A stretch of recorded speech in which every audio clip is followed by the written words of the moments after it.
వైద్య వ్యవస్థలో మార్పులు తీసుకొస్తున్నామన్నారు మంత్రి సత్యకుమార్. ప్రభుత్వ దవాఖానాల్లో అవినీతిని రూపుమాపేందుకు తనిఖీలు ముమ్మరం చేస్తున్నామని ఆయన అన్నారు. హాస్పిటళ్లలో సౌకర్యాలు కూడా మెరుగుపరచామన్నారు. కొంతమంది సోషల్ మీడియాలో తప్పుడు సమాచారాన్ని ఇస్తున్నారని, అలాంటి వారిపై చర్యలు తీసుకుంటామని హెచ్చరించారు మంత్రి సత్యకుమార్. అనంతపురం ఆసుపత్రిలో వీల్ చైర్ ఘటనపై విచారణ జరిపిస్తున్నామన్నారు. బాధ్యులపై చర్యలు తీసుకుంటామని తెలిపారు ఆయన. వీల్ చైర్ అడిగినప్పుడు తీసుకెళ్తారేమో పెట్టండి అమ్మా అని అన్నారట. అదైనా తప్పు, దానికి కూడా సీరియస్గా పరిగణించడం జరిగింది. డిఎంఈని నేను ఇటువంటి చాలా ఆరోపణలు వస్తున్న నేపథ్యంలో నేను డిఎంఈ గారిని అదే పనిగా పంపించాను అనంతపూర్కి. పరిస్థితుల్లో చాలా మార్పు వచ్చింది. గతంలో మేము వచ్చినప్పుడు ఐవీఆర్ఎస్ కింద ఈ 40% అవినీతి ఉందని చెప్పేవాళ్ళు. ఇప్పుడు అది మొన్న ఇటీవల చేసిన ఐవీఎస్లో 78% అవినీతి లేదు అని 22% అవినీతి ఉందని రావడం కూడా చిన్న విషయం కాదు.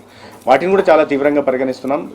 ఈ సిస్టమిక్ ఫెయిల్యూర్స్ అనాదిగా ఈ రకంగా ఈ చొచ్చుకుపోయిన వీటిని తొలగించే ప్రయత్నం చేస్తున్నాం ఆ రాష్ట్రంలో. దానికి ముఖ్యమంత్రి గారు కూడా నిరంతరం పర్యవేక్షణ నిర్వహిస్తూ ప్రజల నుంచి ఫీడ్బ్యాక్ తీసుకుని పని చేస్తున్నాం. ఇటువంటి చిన్న చిన్న సంఘటనలు ఎక్కడైనా జరిగినప్పుడు వాటిని సీరియస్గా పరిగణిస్తున్నాం. అధికారులు వెళ్తున్నారు, దాన్ని బట్టి అర్థం చేసుకోవాలి. ఇంతకుముందు అధికారులు ఎవరు వెళ్లే వాళ్ళు కూడా కాదు కదా, అధికారులు వెళ్ళారు కాబట్టి అది చెప్పే అవకాశం దొరికింది. ఇవాళ డిఎంఈని ప్రతి ఆసుపత్రికి పంపిస్తున్నాం.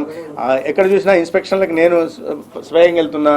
ఇవాళ రాష్ట్రంలో నేను తిరగని జిల్లా లేదు, అన్ని జిల్లాల్లో పర్యటనలు అయ్యాయి. కాబట్టి వీటి మీద నిరంతరం పర్యవేక్షణ పెంచే దిశగా చేస్తున్నాం. ఎక్కడికక్కడ కలెక్టర్లతో కూడా మాట్లాడుతున్నాం. ఎందుకంటే ఈ వ్యవస్థ డీసెంట్రలైజ్ చేయాల్సిన అవసరం ఉంది. కొంత ఒక స్థాయి దీంట్లో ఈ చిన్న మెయిన్ స్ట్రీమ్ మీడియా కదా, కానీ చిన్న యూట్యూబర్లు వీళ్ళు కూడా హాస్పిటల్కి వెళ్ళడం, చాలా పెద్ద ఎత్తున డిమాండ్ చేయడం కూడా జరుగుతూ ఉంది. చిన్న విషయాన్ని small issues are being blown out of proportion. అది కూడా సరైంది కాదు. తప్పును చూపించాలా, లేనిది చెప్పడం, అవినీతి డిమాండ్ చేయడం, చేయకపోతే దాన్ని తప్పుగా చూపించే ప్రయత్నం చేస్తున్నా.